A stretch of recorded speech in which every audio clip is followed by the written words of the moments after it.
Hello, कैसे हो मेरे प्यारे साथियों। आज हम आपके लिए लेकर आए हैं एक और नई कहानी जिसके बारे में आज हम बात करेंगे। कहानी है भूतिया महल की। एक बार की बात है, एक घने जंगल के बीचों बीच एक पुराना और रहस्यमयी महल था। स्थानीय लोग उस महल को भूतिया महल कहते थे और वहां जाने से डरते थे। उनका मानना था कि उस महल में बुरी आत्माओं का वास है। एक दिन चार दोस्त विजय, नानजी, कृष्णा और नवघन ने उस भूतिया महल में जाने का फैसला किया। वे सभी साहसी थे और भूत प्रेतों में विश्वास नहीं करते थे। उन्होंने सुना था कि महल में एक खजाना छिपा हुआ है और वे उसे ढूंढना चाहते थे। वे रात के अंधेरे में महल में पहुंचे। महल बहुत ही डरावना लग रहा था। खिड़कियां टूटी हुई थीं, दीवारें जर्जर थीं और हर तरफ मकड़ी के जाले फैले हुए थे। उन्होंने टॉर्च की रोशनी में महल के अंदर कदम रखा। महल के अंदर का दृश्य और भी भयानक था। हवा में अजीब सी ठंडी सनसनी थी और हर तरफ सन्नाटा पसरा हुआ था।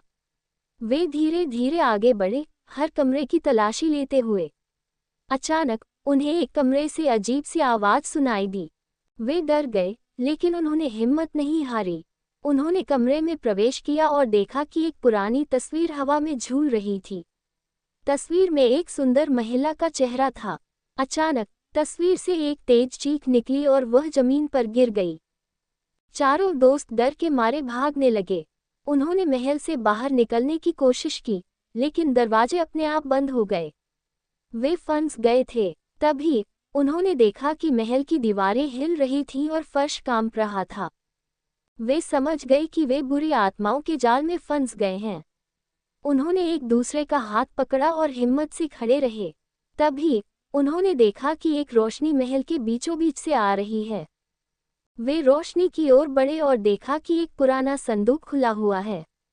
संदूक में एक चमकदार हार रखा हुआ था। जैसे ही उन्होंने हार को छुआ, महल में शांति छा गई।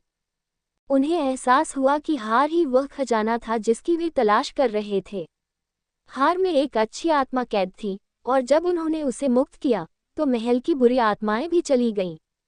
चारों दोस्त हार लेकर महल से बाहर निकले और कभी वापस नहीं आए। उन्होंने समझ लिया था कि कुछ चीजें सिर्फ कहानियां नहीं होती, और भूत प्रेत भी सच हो सकते हैं। दोस्तों, अगर आपको ये वीडियो पसंद आया तो हमारे चैनल को लाइक करें और यमराज चैनल को सब्सक्राइब करें। जय माता जी।